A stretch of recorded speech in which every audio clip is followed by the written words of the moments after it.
अस्सलामुअलैकुम। Of camera stories के एक न्यू एपिसोड के साथ मैं हूं मज़हर मलिक। अब मेरे लाहौर जाने का टाइम करीब आ गया है और ये मंज़र जिनको मैं हमेशा मिस करता हूं और करता रहूँगा, ख्वाहिश होती है यहाँ पे आऊँ, एंजॉय करूँ। जामन का दरख्त जम्मू जिस पे लगते होते हैं और देहात गांव कल्चर पीटर चल रहा है, उसकी आवाज़ आ रही है। ये खूबसूरत से छोटे छोटे क्यूट सी बेबी जो इस वक्त घास खा रही है। कभी बाबा हुक्का पी रहे हैं, हुक्का बनाने की भरपूर कोशिश कर रहे हैं। अरसलान, अनस और हंजला जो हैं, ये जो गंदम लगी हुई है इसको पकाने की कोशिश कर रहे हैं, आग पे बना के खाई जाती है। स्टोरी तो मैं आपको सुनाने ही जा रहा हूँ, लेकिन इस माहौल को यकीनन जो मैं हमेशा कहता था, जो बाहर मुल्क में रहते हैं वो भी इस माहौल को मिस कर रहे होंगे, जो पाकिस्तान से गए हैं। क्योंकि जिनकी आज मैं कहानी सुनाने जा रहा हूँ उनका ताल्लुक़ भी पाकिस्तान से है, लेकिन वो इस वक्त डेनमार्क में हैं। उनका जो निक नेम है, रियल निक नेम, वो है आसी। उनका ओरिजिनल नाम उन्होंने कहा ना बताइए, हाँ मेरा सिर्फ निक नेम ही बताइए। सो मैं उनका निक नेम ही बता रहा हूँ। जहाँ की ये स्टोरी है, लोकेशन भी उनका रियल बताएं। ये है तकरीबन गुजरांवाला शहर के पास काफ़ी आगे जाके है, एक जगह का नाम है चांदा किला। मैं यह समझने में मेरा राब्ता उनसे नहीं हो सका। चांदा किला के नाम से कॉलोनियाँ बनी हुई हैं, वहाँ की एक सच्ची कहानी है जो आज मैं आपको सुनाने जा रहा हूँ। जहाँ पे आसी लोगों का घर था, इस घर को तकसीम होने से पहले जो पार्ट्स बना दिए गए थे, हिस्से बांट दिए गए थे, छोने ये लो, उससे पहले एक बहुत बड़ा घर था और उनकी जो दादी थी वो बहुत ही तहज्जुद गुजार, नेक गुजार थी। इस घर में कोई और मखलूक भी रहती है, उनको कैसे पता लगा? एक दिन ऐसे हुआ, तकरीबन आसी की पैदाइश से भी बहुत अरसा पहले, कि उनकी दादी जब तहज्जुद की नमाज के लिए उठी और वज़ू करने के लिए वो जो हैंड पंप होता है, यहाँ पे नलका बोलते हैं लोग उसको, साइड पे भी इधर लगा हुआ है हैंड पंप,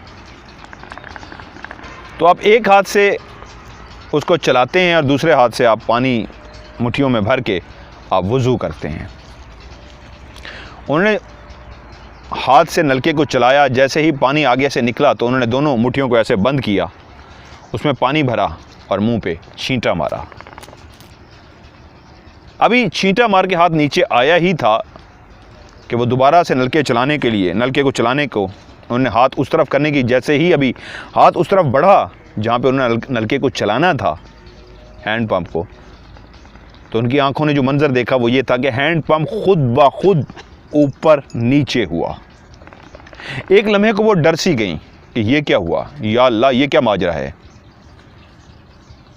लेकिन एकदम से उनके अंदर एक एहसास पैदा हुआ कि शायद कोई है जो मेरे वज़ू के लिए इस हैंड पंप को चला रहा है। मेरे पास है कोई जो नज़र नहीं आ रहा, लेकिन इस हैंड पंप को चला रहा है ताकि मैं वज़ू कर लूँ।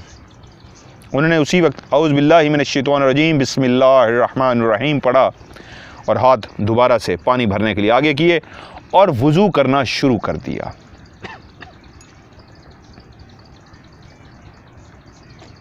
पहली दफ़ा तो उनको खौफ आया, लेकिन एक बात जो उनको समझ लगी वो ये थी कि कोई ऐसा है जो नज़र नहीं आ रहा। लेकिन अब उसने रूटीन बना ली कि वो जब भी तहज्जुद की नमाज के लिए उठती, क्योंकि अंधेरा होता था, तो अंधेरे में वो अपना आप महसूस करवाता।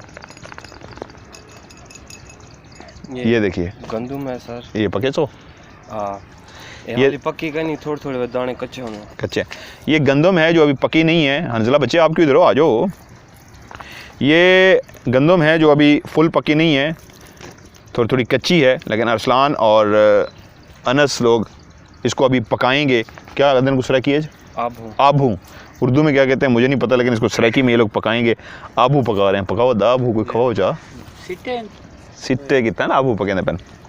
तो अब रोज़मर्रा की रूटीन क्या हो गई कि वो तहज्जुद के टाइम जब अंधेरा घुप होता, कोई भी ना देखने वाला होता, सब सो रहे होते, वो उठती और जैसे ही नलके के पास जाती तो मुस्कुरा देती, उनको पता लग जाता कोई है जो इंतज़ार में है, जो इस बात को जानता है कि कोई उठा है तहज्जुद की नमाज़ पढ़ने के लिए और उसने वज़ू करना है, तो वह इंतज़ार में खड़ा होता। वो जैसे ही उस हैंड पंप के पास जाती, वो हैंड पंप को चलाना शुरू कर देता। वाउज़ बिल्ला बिस्मिल्लाह पढ़ने के बाद हाथ ऐसे करती, पानी भरती और वज़ू करती अपना। आओ अबू, क्या हाल है? ठीक है अबू, ठीक है। खुश तकड़े हो, राजी बाजी हो? ओके, अब ये रूटीन बन गई। वो जो ना नज़र आने वाला था, वो यकीनन सी बात है अल्लाह ताला की वही छुपी हुई मखलूक जिनको हम इन्वेस्टिगेशन करने के लिए जाते हैं और ढूंढते हैं, जिसको हम जिन कहते हैं, वो जिन ही थे जो नलका चलाते और वो अपना वज़ू करते। काफ़ी अरसा जब ये सिलसिला रहा तो ये बात छुपी ना रह सकी, घर वालों को भी एक दो दफ़ा ये नज़र आ गया। तो पूछने पे उन्होंने बताया हाँ ऐसा ही है, कोई अल्लाह की नेक मखलूक है जो नज़र नहीं आती, जो वज़ू के टाइम स्पेशली रात के तहज्जुद का जब मैं वज़ू करती हूँ तो उस वक्त वो मेरे लिए नलका चलाते हैं, हैंड पंप को खुद ब खुद चलाते हैं।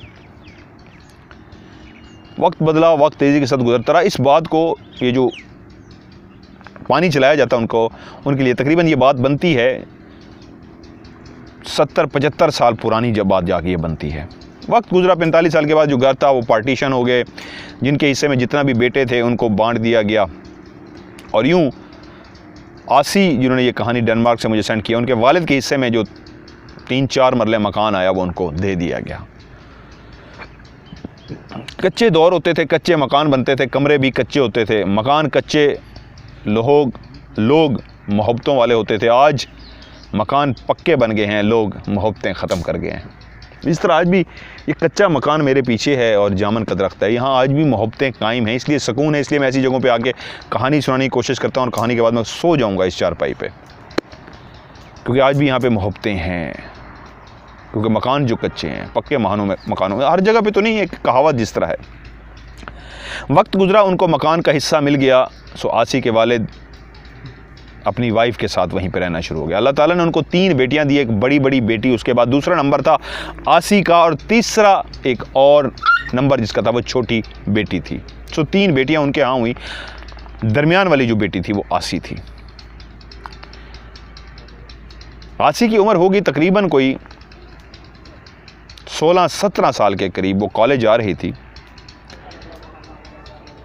वो जो मकान जो उनके हिस्से में आया था, जिस जगह पे मेन गेट बाहर से लगा हुआ था दाखिल होने के लिए, उसके साथ जो वॉशरूम बनाया गया वो उसी जगह पे, उस दौर में जो वॉशरूम बनते थे, एक नहाने के लिए कमरा छोटा सा बनाया जाता था और दूसरा रेस्ट रूम। अब एक ही बना दिया जाता है, पहले अलग अलग होते थे, ये नहाने के लिए और ये वॉशरूम के लिए, हाजत के लिए। तो उस वक्त भी उनके 2 वॉशरूम बने हुए थे, एक हाजत के लिए और एक नहाने के लिए। ये वही जगह थी जहाँ किसी दौर में हैंड पंप लगा होता था और जो खुद ब खुद चलता था और वो वज़ू करती थी उनकी दादी, उस जगह पे अब वॉशरूम बन गए थे। रात को सोई हुई आसी उठी हैं और वो वॉशरूम की तरफ जा रही थी, तो उन्हें जो गेट के साथ एक घर था वो अंकल ज़मान का घर था। उनकी दीवार के ऊपर से अंकल ज़मान की बालकनी भी नज़र आ रही थी। तो आसी नींद में भी थी, जाग भी रही थी। ऐसे आंख मलते हुए जब उसकी निगाह पड़ी, उसने देखा कोई हलचल सी है, तो उसने गर्दन घुमा के अंकल ज़मान के घर की तरफ देखा। अरसलान, बच्चे ज़रा पॉज कर दें, अजान हो रही है। अजान के बाद इसको हटाइएगा। जैसे ही उसकी निगाह अंकल ज़मान के घर की तरफ पड़ी तो वहाँ पे एक अजीबो गरीब मंजर था जो आसी ने देखा। उनकी बालकनी के ऊपर कोई सफ़ेद सा था, ना वो इंसान जैसा था ना वो किसी जानवर जैसा था, लेकिन एक हेयोला सा था जो बिल्कुल कदो कामत में एक इंसान जितना था। ना ही उसका मुंह नज़र आ रहा था, ना उसके बाजू नज़र आ रहे थे, ना उसकी टांगें नज़र आ रही थी, लेकिन हाइट उसकी जो शेप बनी हुई थी बिल्कुल एक इंसान की तरह थी। लेकिन चेहरा, बाजू और टांगें नहीं थी, बिल्कुल इंसान की तरह हाइट जितना था, और वो बिल्कुल चमक रहा था दूर दूर से, वो सफ़ेद हेयोला सा। ये देखिए क्यूट सा बेबी मेरे लिए मुर्गा भी लेके आया है। ओह ग्रेट, थैंक यू बच्चे। ये देखिए, गाँव की ये खूबसूरत चीज़ें होती हैं। ओके जी, मैं आपको छेड़ूंगा नहीं, बैठे रहें, आप बैठ सकते हैं मेरे साथ, बैठ जाए कोई बात नहीं। यस, तो वो डर सी गई बच्ची जब उसने देखा ऊपर बालकनी में कोई हेयोला खड़ा उसी की तरफ देख रहा है, क्योंकि उसके स्टाइल खड़े होने से मुंह तो उसका था नहीं कि वो ये अंदाज़ा लगा सकती कि मेरी तरफ देख रहा है, लेकिन हेयोला जिस तरह टर्न हुआ पहले वो साइड पे था, लेकिन जैसे ही वो सीधा हुआ उसकी तरफ तो उसको अंदाज़ा हुआ जैसे वो उसकी तरफ देख रहा है। वो बच्ची सी थी, पहले नींद में थी, लेकिन एकदम से होश में आ गई और घबराई और डरती हुई वापस भागी और बिस्तर पे जाके अपनी बहन के साथ जहाँ पे लेटी हुई थी वो लेटी और रज़ाई उसने अपने ऊपर ले ली, डर गई।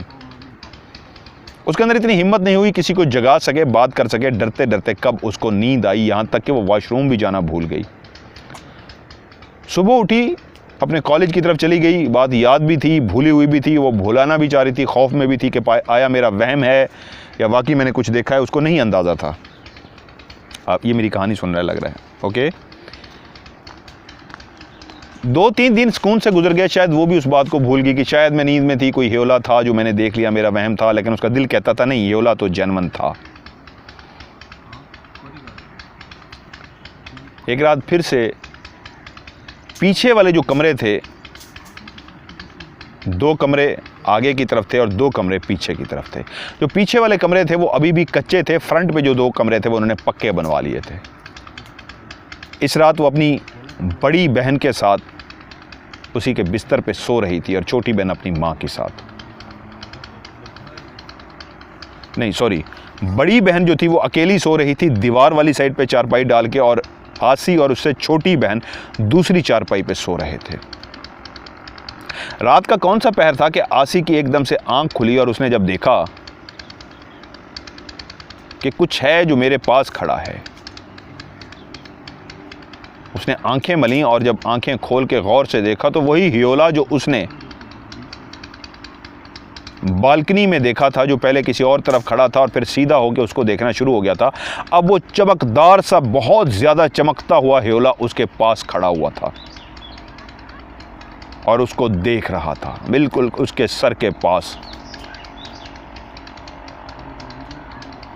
जब उसने उसको गौर से देखा और उसको दिमाग को यकीन आ गया कि ये कोई वहम नहीं, कोई ख्वाब नहीं, ये हकीकत है, वो मेरे सामने ही खड़ा हुआ है, तो उसने इतने ज़ोर से चीख मारी के साथ सोई हुई ना सिर्फ बहन जाग गई बल्कि अब लगातार वो चीखें मारना शुरू हो गई।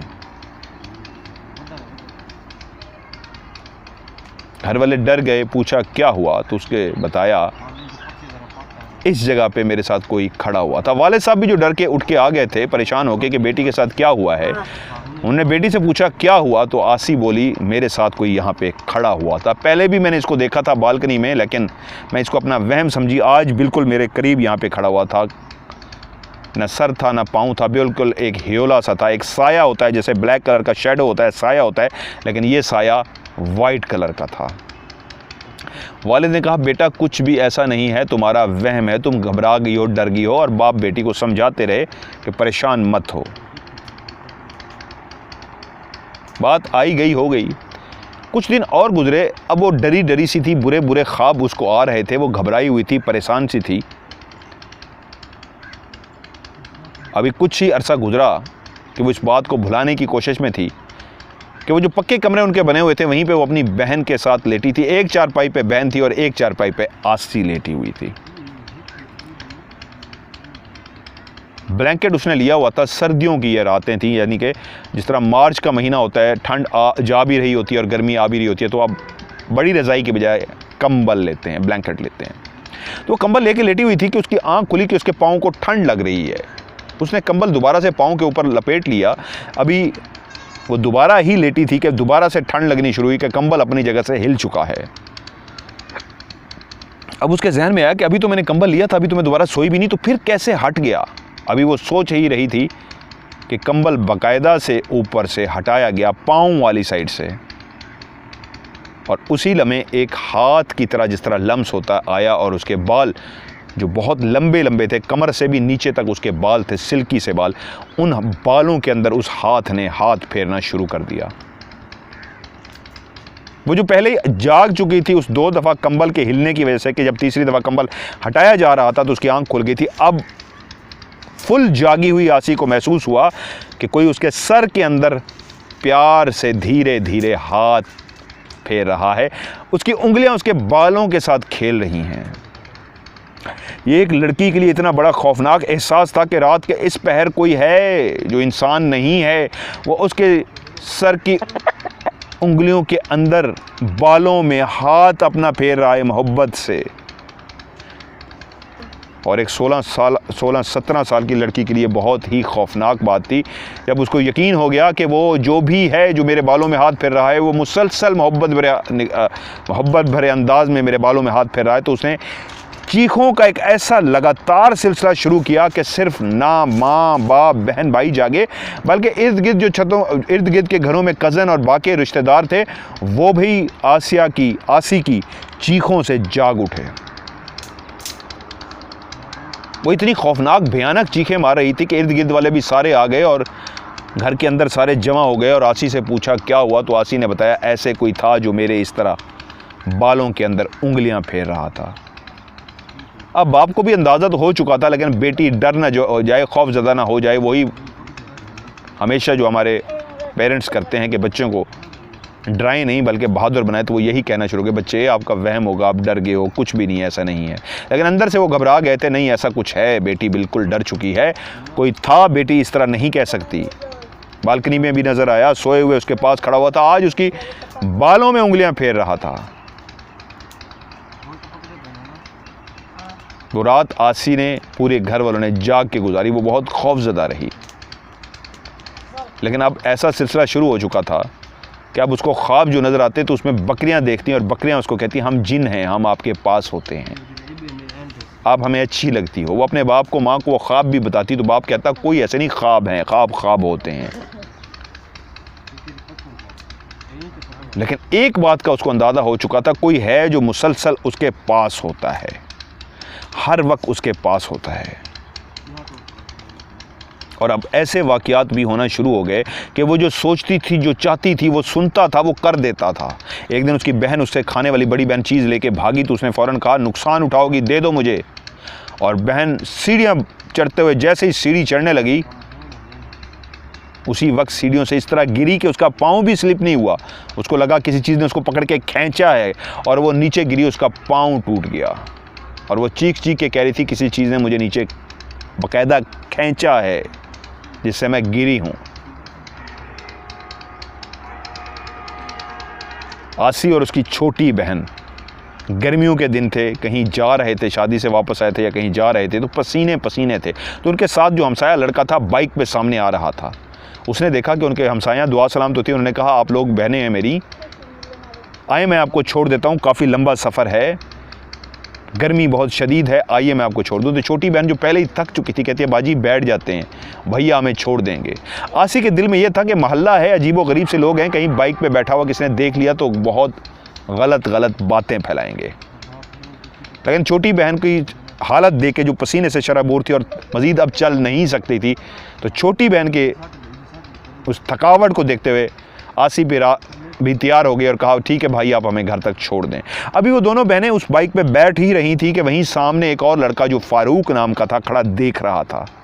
और वो इस अंदाज़ में खड़ा देख रहा था जो आसी ने सोचा था कि अगर किसी ने देख लिया तो ज़रूर बातें बनाएगा। उसके देखने का अंदाज़ भी ऐसा था जैसे वो घूर के देख रहा था कि अच्छा मैं बताता हूँ लोगों के, तुम लोग इस तरह बाइकों पे बैठ के जाती हो। तो उसी लम्हे आसी ने दिल में सोचा या अल्लाह इसकी ज़बान बंद हो जाए, किसी को कोई बकवास ना कर सके, कोई इस तरह की गलत बात ना कर सके, या अल्लाह इसकी ज़बान बंद कर, ये गलत, हम लोग गलत नहीं है, ये हमारे ऊपर गलत इल्ज़ाम ना लगा दे।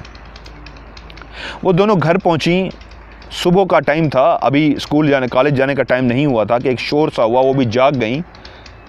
और जो बात उनके कानों ने सुनी वो ये थी कि वो फारूक जो सुबह सुबह मंडी सामान लेने के लिए जाता है, वो बाइक पे सामान लेने के लिए जा रहा था कि रोड पे उसका एक्सीडेंट हुआ और उसकी डेथ हो गई है। आसी डर गई क्योंकि ये तीसरा चौथा वाक़या था कि जो वो सोच रही थी वैसा हो रहा था, बहन के साथ हो चुका था। फारूक भी, जिसका उसने कहा था ज़बान बंद हो जाए, मर गया था। फिर इस तरह हुआ कि एक लोहे की सेफ़ होती थी, बहुत सारे लोगों को पता होगा, घरों में रखते थे, लोहे की सेफ़ बनी होती थी, 2 डोर भी होती थी, 3 डोर भी होती थी, बहुत वज़नी होती थी। वो चोरों से बचने के लिए उसमें सामान रखा जाता था, ज्वेलरी रखी जाती थी, डॉक्यूमेंट्स और बहुत सारी चीज़ें रखी जाती थी। आसी अपने कुछ पेपर उस अलमारी से निकाल ली थी, इसका वज़न तकरीबन कोई 100 केजी 100 केजी था, 100 किलो के करीब वो वज़नी थी। तो उसने अपने पेपर उसमें से निकाले और पेपर निकाल के वो कोई चीज़ उठाने लगी तो उसने उस अलमारी के ऊपर रख दिए कि अभी उठाती हूँ। पंखा चल रहा था, हवा आई पंखे की तो वो पेपर उड़ा और बिल्कुल उसकी बैक साइड पे जो दीवार के साथ हिस्सा जुड़ा होता है उसके पीछे चला गया। और आसिया जैसे ही भागी पेपर को बचाने के लिए कि उड़ रहे हैं, तो वो इतनी देर में बिल्कुल सेफ के पीछे, अलमारी के पीछे जा चुके थे। अब उस 100 किलो की अलमारी को कौन हटाए और कौन पेपर निकाले। तो उसने सोचा मैं किचन से जाके छुरी ले आती हूँ और छुरी की मदद से बाहर निकालने की कोशिश करती हूँ। किचन से जैसे ही वो छुरी लेके वहाँ पे पहुँची तो वो 100 किलो की जो सेव थी वो अपनी जगह से बहुत आगे आ चुकी थी और इतना पीछे जगह बन गई थी कि वो आराम से अपना हाथ पीछे घुसा के उस कागज़ को उठा सकती थी। और आसी ने ऐसे ही किया, आराम से उसने पीछे हाथ घुसाया और अपने कागज़ उठा लिया। लेकिन वो इस बात पे हैरान थी, ये कौन है जिसने इतनी भारी, इतनी वज़नी अलमारी को आगे किया है। तो वो यकीनन जान गई थी ये वही है जो हर वक्त मेरे साथ है, जो मैं सोचती हूँ वो कर देता है। अभी भी मुझे ज़रूरत थी कागज़ की, मेरे डॉक्यूमेंट्स की जो पीछे चले गए थे। घर वाले भी जगाने की, उठाने की कोशिश करते तो बड़ी मुश्किलों से बाहर आ सकते थे, लेकिन वो अलमारी को हटा चुका था और वो अपने कागज़ उठा चुकी थी। बहुत सारे इस तरह के वाक़यात हो रहे थे कि वो खौफज़दा थी, बहुत ज़्यादा डरी हुई थी, बहुत ज़्यादा परेशान थी। हर वक्त एहसास सा था कि कोई उसके पास है। वो सफ़ेद से शैडो को कई दफ़ा दोबारा से देख चुकी थी। अमूमन रात के टाइम उसको क्लियर नज़र आता था। वो चीखें मारती थी, बाप को कहती थी और बाप कहता था बेटी तुम्हारा वहम है, परेशान होने की ज़रूरत नहीं है, परेशान ना हो, तुम्हारा वहम है। लेकिन वो जानती थी ये वहम नहीं है, कोई है जो मुसलसल उसके साथ है, उसको तंग कर रहा है, उसको डरा रहा है। फिर इसी तरह का एक वाक़या हुआ। वो उठी, उसको शावर लेना था, उसको नहाना था। वालिद साहब कमरे में बैठे रेडियो पे गाने सुन रहे थे।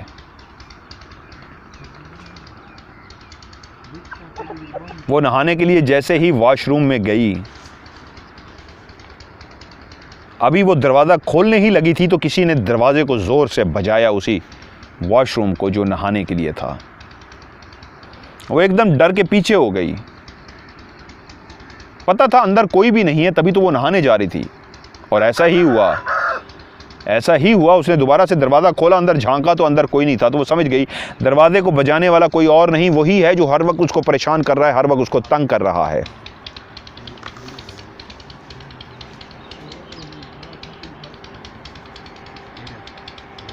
खौफज़दा होने के बावजूद वो नहाने के लिए अंदर चली गई। जैसे ही जाकर अंदर से उसने कुंडी लगाई, उसी लम्हे किसी ने बाहर जो चादर का बना हुआ बहुत बड़ा गेट था, उसको ज़ोर ज़ोर से किसी ने बजाना शुरू कर दिया। इतनी ज़ोर से कोई गेट को बजा रहा था जैसे एक लम्हे का भी सांस नहीं ले रहा था। ठा ठा ठा ठा ठा ठा करके बजाया जा रहा था। वालिद जो अंदर बैठे हुए थे वो भी घबरा से गए कि कौन है जो इस तरह की इमरजेंसी में है, जो एक सेकंड को भी नहीं रुक रहा। कोई दरवाज़ा बजाता है तो चंद सेकंड के लिए रुक जाता है, गैप देता है कि जो भी अंदर है उसने आवाज़ सुन लिया, आकर उसने चल के आना है। लेकिन जो बाहर था वो मुसलसल बजाया जा रहा था। बाप ने बड़ी बेटी को आवाज़ दी, देखो कौन है, कैसा बदतमीज़ है जो एक सेकंड का सांस भी नहीं ले रहा, और ख़ुद भी उठ खड़े हुए। वो जो अंदर नहाने गई थी वो जानती थी ये कोई नहीं है, वही है जिसने अभी मेरा दरवाज़ा बाथरूम का बजाया था। वो चीखें मारती हुई भागती हुई बाप के पास आई और कहा देखें कौन है बाहर। और जिस बेटी को बाप ने कहा था देखना कौन है, वो तेज़ी से अभी दरवाज़ा बज ही रहा था, बाहर खड़ा वो दरवाज़ा बजा ही रहा था।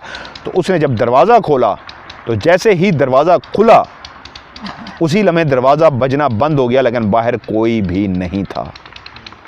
ये वही सीन था जिस तरह मैं राज में देखता होता हूँ, राज में आपको दिखाता होता हूँ एज लाइव में, कि मैंने देखा एक दरवाज़ा हिल रहा है। जैसे ही उस दरवाजे के मैं पास जाता हूँ, आपको पूरा कमरा दिखाता हूँ, अंदर कोई भी नहीं होता, लेकिन जिस वक्त मैं बाहर खड़ा होता हूँ तो अंदर से कोई दरवाज़ा बजा रहा होता। तो ये वही मंजर था, धड़ाधड़ बगैर सांस लिए कोई दरवाजे को बजा रहा था। लेकिन जैसे ही उसने दरवाज़ा खोला, दरवाज़ा खुलते ही दरवाज़ा बजना बंद हो गया, लेकिन बाहर कोई भी नहीं था। बड़ी बहन भी डर चुकी थी।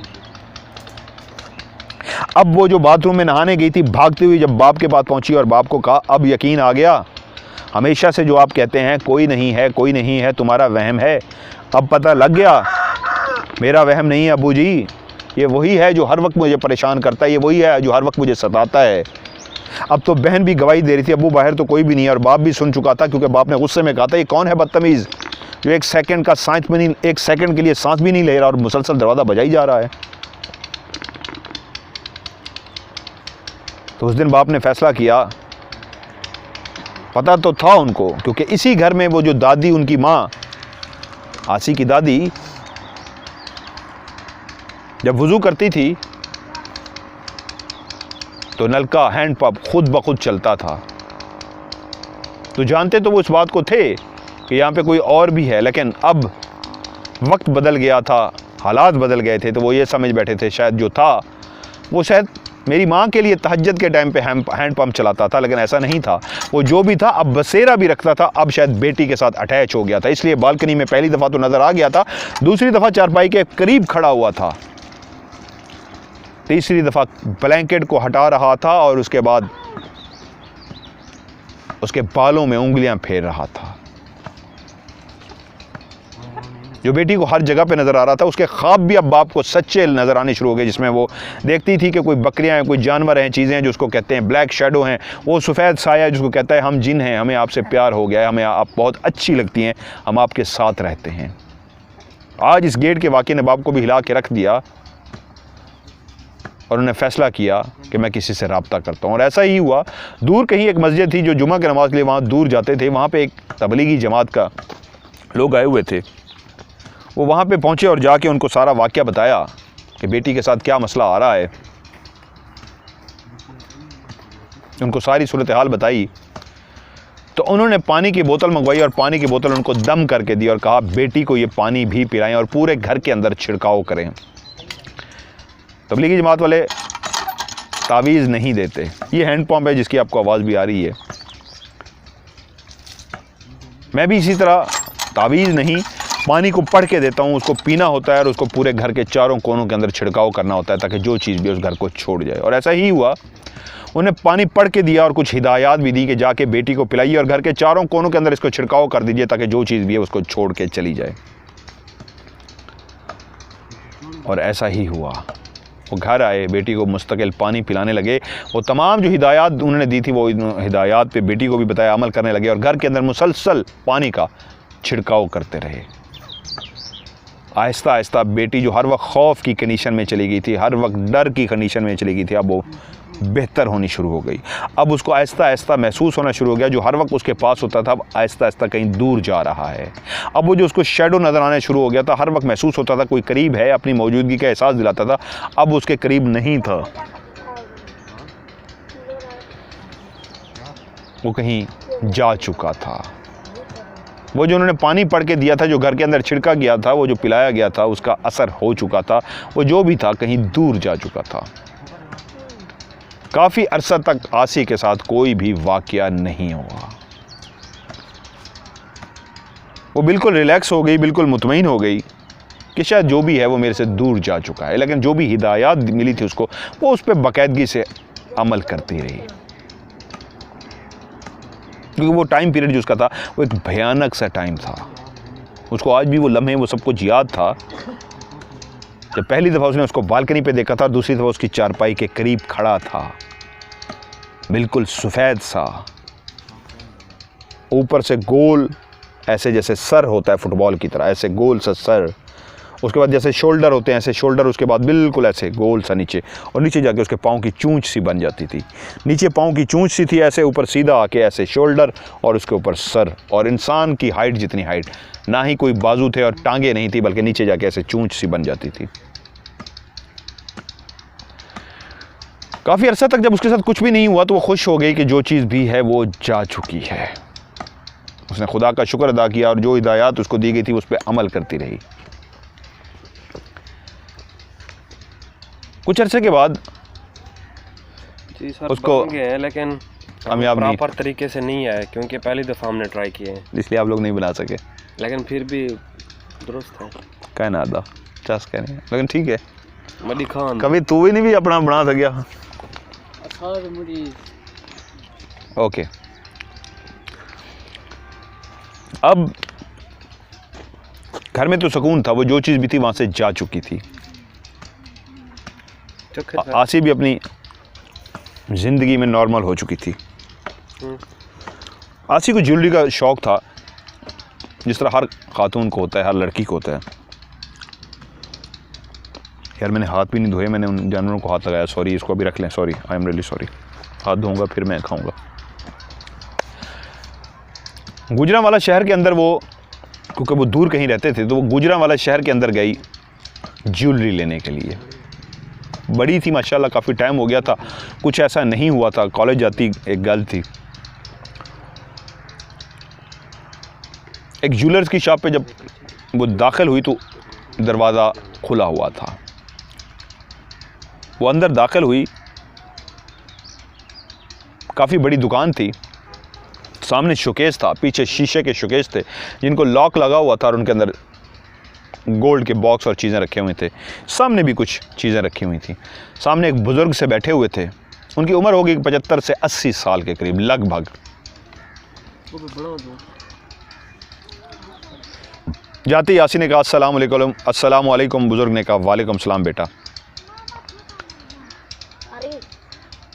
आने का मकसद बयान किया कि उसने कहा कि जी मैं ज्वेलरी के लिए आई हूँ। तो उस बुज़ुर्ग ने कहा बेटा आपको थोड़ा सा इंतज़ार करना होगा, मेरा बेटा इस वक्त थोड़ा सा काम गया हुआ है, वो अभी वापस आ जाता है, वो आपको दिखाएगा, आप बैठिए।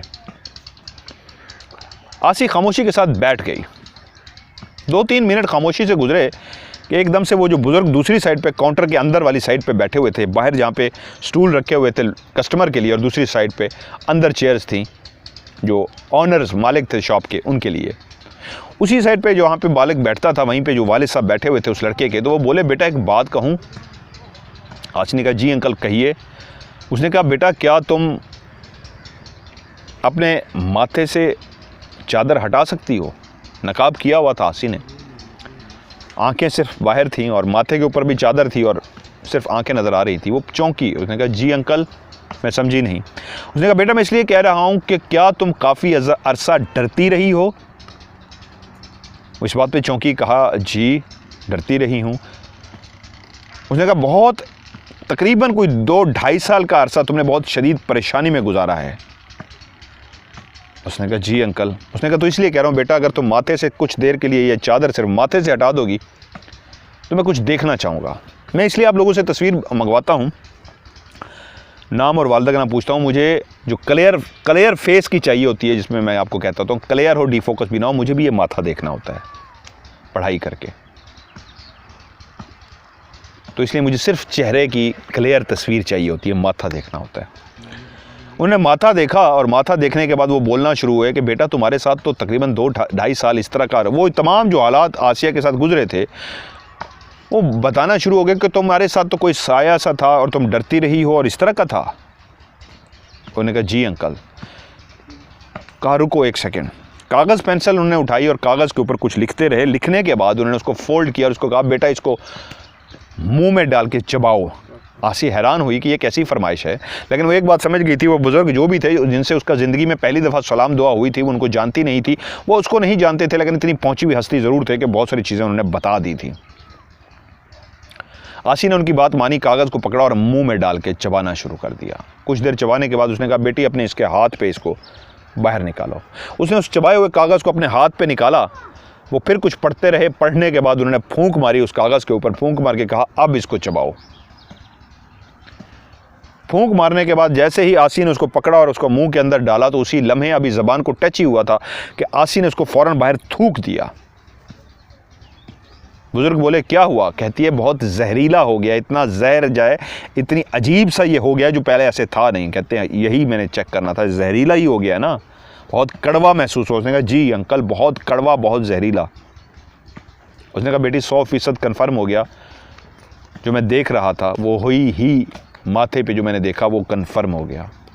फिर उन्हें बताया कि बेटा हाँ तुम्हारे साथ कोई था जो जुड़ चुका था तुम्हारे साथ, जो हर वक्त तुम्हारे साथ होता था, तुम्हें नज़र आना शुरू हो गया था, वो तुम्हारे साथ अटैच इस तरह हुआ था कि वो तुम्हें लाइक करना शुरू हो गया था। उसने तुम्हें बहुत ज़्यादा परेशान किया, डराया, लेकिन वो तुम्हें फ़ायदा भी देता था, तो तुम जो कुछ सोचती थी वो भी होता था। उसने कहा हाँ अंकल ऐसा होता था। तो वो बोले बहुत दफ़ा तुमने ऐसा सोचा जो दूसरों की जान भी ले गया। उसने कहा जी अंकल बिल्कुल इस तरह हुआ था। फ़ारूक था जो खड़ा देख रहा था, जो मेरे दिल में आई थी कि ये किसी को बताए ना, क्योंकि हमारी नीयत सही थी, हम सिर्फ घर लिफ्ट ले रही थी और वो भी हमें बहन कह रहा था, हम उसको भाई समझ के जा रही थी। लेकिन आपको पता है मोहल्ले वाले कैसी बात से बात बतंगड़ निकाल लेते हैं। तो मेरे दिल में सिर्फ इतना आया था, छोटी बहन परेशान है और चल नहीं सकेगी। उसकी परेशानी को देखते हुए मैं बैठने को तो तैयार हो गई थी, लेकिन इस घबराहट में कि फ़र्रुख इसका बतंगड़ ना बनाए, जिस अंदाज में वो देख रहा था। तो मैंने तो सिर्फ इतना कहा था, ये किसी को बताए नहीं। तो वो बुज़ुर्ग बोले, तुमने तो सिर्फ इतना चाहा था, लेकिन वो जो सुन रहा था, जो तुम्हारे साथ था, उसने अगले दिन फ़र्रुख को रोड एक्सीडेंट में मार दिया था। ये वही था, बुज़ुर्ग बोले, जिसने तुम्हारी बहन को धक्का देकर उसका पाँव तोड़ दिया था। ये वही था जिसने घर के अंदर फलां वाक़या हुआ था तो उसने किया था। ये वही था जिसने 100 किलो कोई वो बड़ी सी सेफ जिसके पीछे तुम्हारा कागज़ गया था उठा के आगे किया था। ये वही था, वो हर वक्त तुम्हारे साथ था, वो बहुत तुम्हारे साथ जुड़ चुका था। एक और बात उसने कही, क्या तुम्हारा निकाह भी कहीं पे एंगेजमेंट भी हुई थी? उसने कहा, हाँ अंकल, मेरे कज़न के साथ हुई थी, जो बाद में टूट गई थी। और रीज़न कोई भी नहीं थी टूटने की, हम दोनों कज़न आपस में खुश थे उस शादी के ऊपर, कोई मसला नहीं था हमारा। लेकिन हालात इस तरह के एकदम से तब्दील हुए कि वो रिश्ता मेरा टूट गया। उसने कहा, बेटा उसी ने ही तो तोड़ा था, वो जो तुम्हारे साथ जुड़ा हुआ था उसी ने उस रिश्ते को तोड़ा था, क्योंकि वो तुम्हें किसी और की नहीं होने दे सकता था। तुम दोनों बहुत खुश थे और खुश ही रहते, लेकिन वो खुश नहीं था उस रिश्ते से, इसलिए उसने ऐसे हालात पैदा किए, नफ़रतें फैलाई कि वो रिश्ता टूट गया। अगर तुम्हारा इलाज ना होता, अगर वो तुम पड़ा हुआ पानी ना पीती, घर के अंदर छिड़काव करके उसको बाहर ना निकालते, तो तुम कभी भी शादी नहीं कर सकती थी। वो तुम्हारी कभी भी शादी ना होने देता, रोड़े अटकाता, रुकावटें डालता, नफ़रतें फैलाता, तुड़वा देता। लेकिन बच्चे, अब वो जा चुका है, अब वो तुम्हारी ज़िंदगी में नहीं आएगा। और मैं जो तुम्हारा माथा देख रहा हूँ, तो ये देखते हुए कहूँगा कि तुम्हारी ज़िंदगी में लंबा सफ़र है, दूर चली जाओगी, वहीं पे रहोगी। आसी ने इस बात पे अजीब सी हुई, मैंने कहाँ दूर जाना है, मैंने तो इस छोटे से शहर में रहना है, मेरा तो कोई दूर जानने वाला रिश्तेदार या ऐसा नहीं है जो मुझे दूर लेके जाएगा, मैंने कहाँ दूर का सफ़र करना है। खैर अल्लाह मालिक है, बुज़ुर्ग हैं, कह रहे हैं तो ठीक ही कह रहे होंगे। उसके बाद उन्होंने कहा, ठीक है मैं चलता हूँ, मैं बेटे को जाके भेजता हूँ, बेटे आते हैं, ठीक है बच्चे मुलाकात होगी, खुदा हाफिज़ किया और वो चले गए। आसिया भी बैठी थी कि अंदर भी एक दरवाज़ा था, वो खुला तो एकदम से लड़का बाहर निकला और उसने कहा, अस्सलाम वालेकुम। आसिया ने कहा, वालेकुम सलाम। उसने कहा, जी फरमाइए। उसने कहा, जी मैं काफ़ी देर से आपका इंतज़ार कर रही थी, आपके वाले साहब के साथ बैठी गपशप करी थी, वही मुझे कह के गए थे आपको भेजते हैं, तो मेरे ख्याल उन्होंने आपको भेज दिया है। उन्होंने कहा, वाले साहब? मैं समझा नहीं। उन्होंने कहा, यहाँ पे अभी आपके वाले साहब बैठे हुए थे, उन्होंने आपको भेजा है। उन्होंने कहा, मैं तो कहीं गया ही नहीं, मैं तो अंदर काम कर रहा था, एक गोल्ड की कोई मैंने चीज़ बनाई है, उसकी फिनिशिंग करनी थी, मैं और मेरे दोस्त अंदर बैठे हुए हैं। कैमरा हमारा लगा होता है, ये जो सामने आपके शोकेस है इसमें सारा आर्टिफिशियल गोल्ड रखा हुआ है, पीछे जो बॉक्स बने हुए हैं उसके अंदर रियल ज्वेलरी है जो लॉक की हुई है। वैसे भी जो डोर है उसके ऊपर कैमरे लगे हुए हैं, हमें सब नज़र आ रहा होता है। अंदर भी बैठा स्क्रीन पे मैं देख रहा था, जब आप आई हैं हम दोनों बातें कर रहे थे और बना रहे थे, इसलिए मैं आपकी तरफ तवज्जो नहीं दे सका, वरना मैं फ़ौरी आ जाता। तो अभी कैमरे पे मेरी निगाह पड़ी, आपको बैठे हुए देखा है,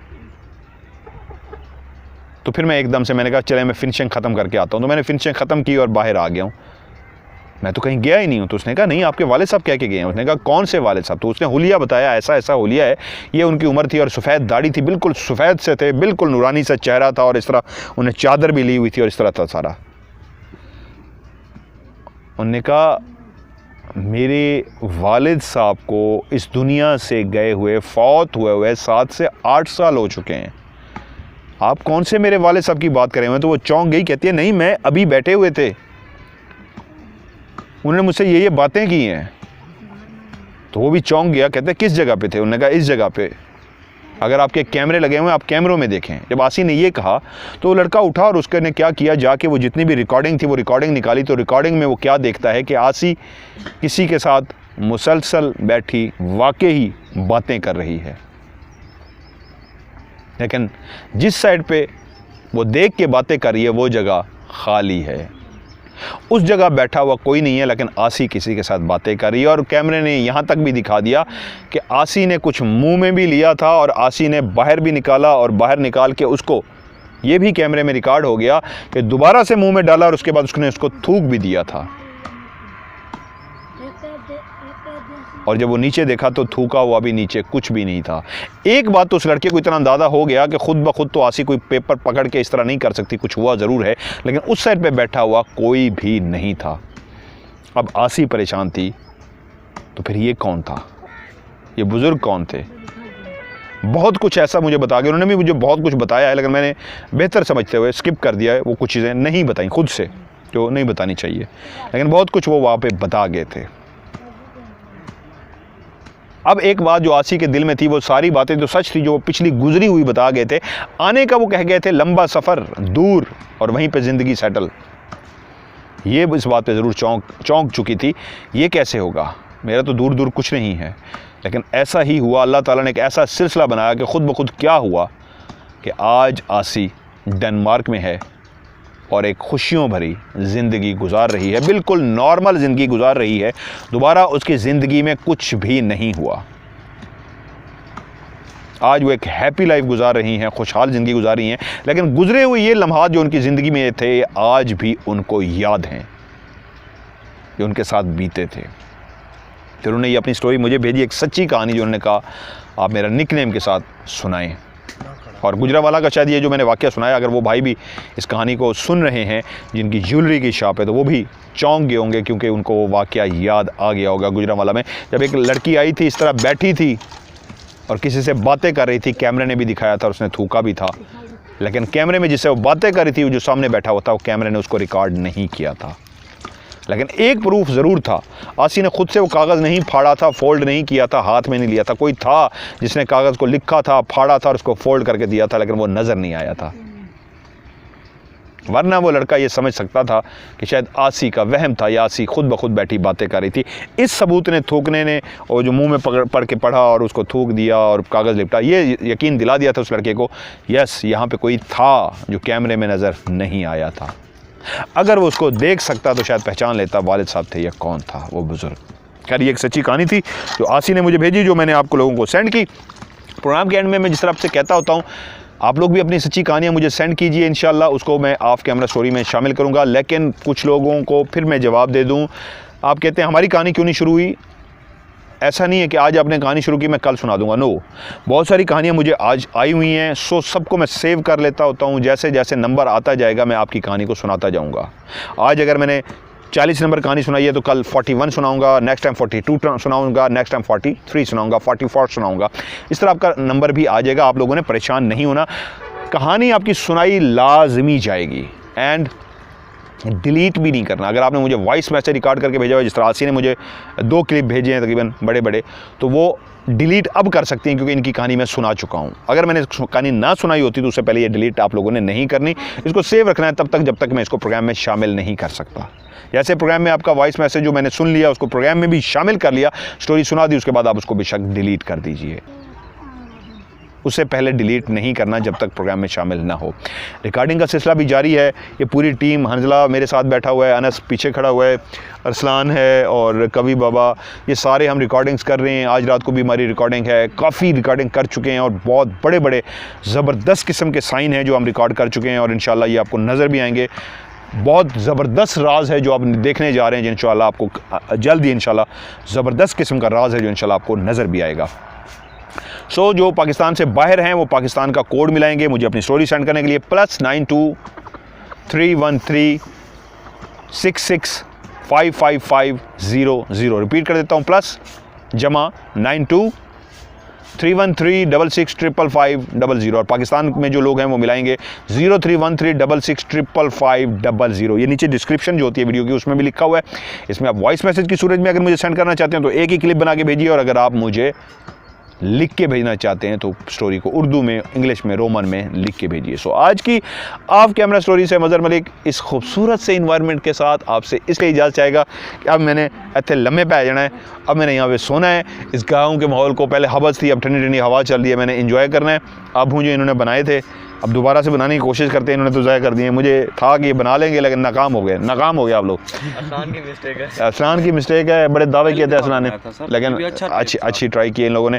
सो अभी हम वहाँ कितना बनाए हैं, अभी दोबारा से वो बच्चे बना रहे हैं, मैं दोबारा से कोशिश करता हूँ इंशाल्लाह। नेक्स्ट ऑफ कैमरा स्टोरी में आपसे दोबारा मुलाकात होती है। अपने ढेर सारा ख्याल रखिएगा। खुदा हाफिज़।